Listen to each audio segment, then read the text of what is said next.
जिस नारी के ऊपर पितरों की छाया होती है, घर के बुजुर्गों की, घर के पूर्वजों की छाया होती है, ध्यान देना, वही व्रत श्रेष्ठता से कर पाती है। व्रत की श्रेष्ठता उसमें अपने आप आ जाती है। अगर उसके साथ में अगर पितरों की कृपा है, तो पूर्वजों का अगर आशीर्वाद है, तो व्रत वो अच्छे से कर सकेगी।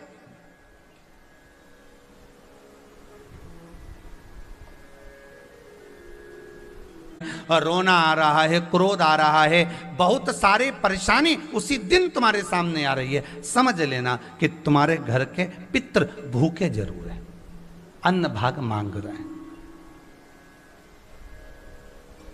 एक बात पहले भी कही थी, शायद आपको ध्यान में होगा। रात्रि को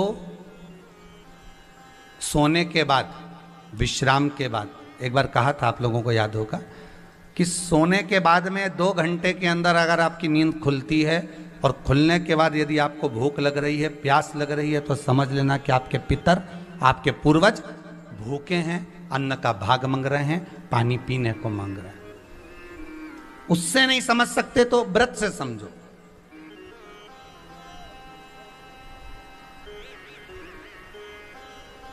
व्रत से समझ लो।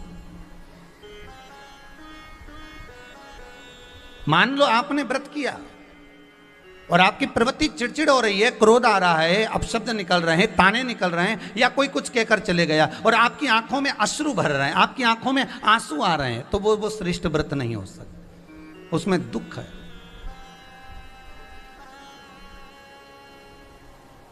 पुष्प ताजा है तो आप भगवान को दोगे, सही है कि गलत है?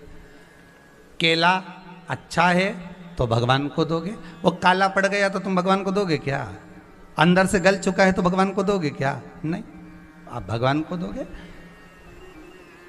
कोई फल ताजा है तो आप भगवान को दे दोगे, कोई पुष्प ताजा है, अच्छा है, तो आप भगवान को दोगे। अगर पुष्प मुरझा गया तो भगवान को दोगे क्या? पुष्प बेकार हो गया तो भगवान को दोगे क्या? नहीं। उसी तरह व्रत होता है, उसी तरह हमारा व्रत है।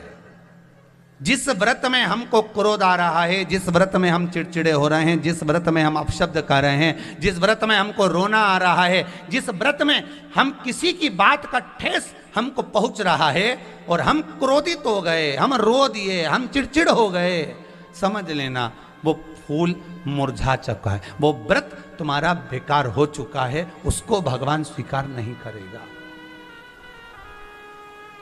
और जिस व्रत में आपके चेहरे पर प्रसन्नता हो, हम इस व्यासपीठ से कहना चाहेंगे कि जितने भी यजमान यहाँ कथा करवाने आते हैं, जितने भी यजमान यहाँ पहुँचते हैं या ऑनलाइन वहीं से बैठकर पूजन कर कर कथा करवाते हैं, हम उनको भी कहते हैं कि 7 दिन की आपकी शिव महापुराण की कथा है, 5 दिन की आपकी शिव महापुराण की कथा है, 9 दिन की आपकी शिव महापुराण की कथा है। शंकर की कथा, चाहे भागवत कथा हो, चाहे रामायण कथा हो, रामचरितमानस हो, चाहे गीता हो, जिस पुराण को आप बचवा रहे हो, जिस पुराण को आप करवा रहे हो, जो करवाने वाला होता है उसके चेहरे पर स्माइल होना चाहिए।